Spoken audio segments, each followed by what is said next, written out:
Welcome back to another technical deep dive here in the debug zone.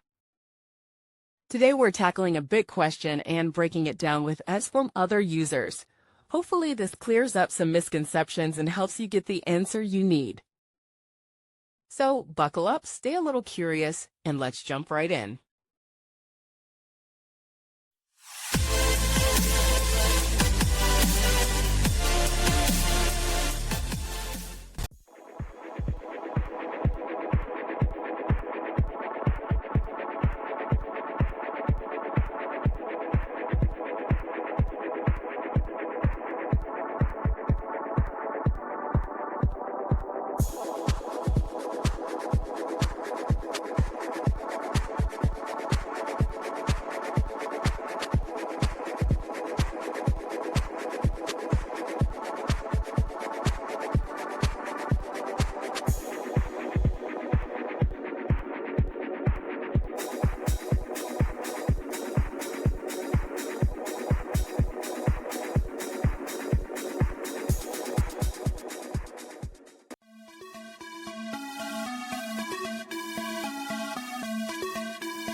And that's a wrap.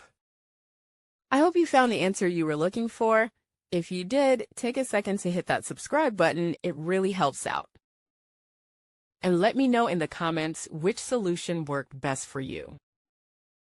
See you next time in the debug zone.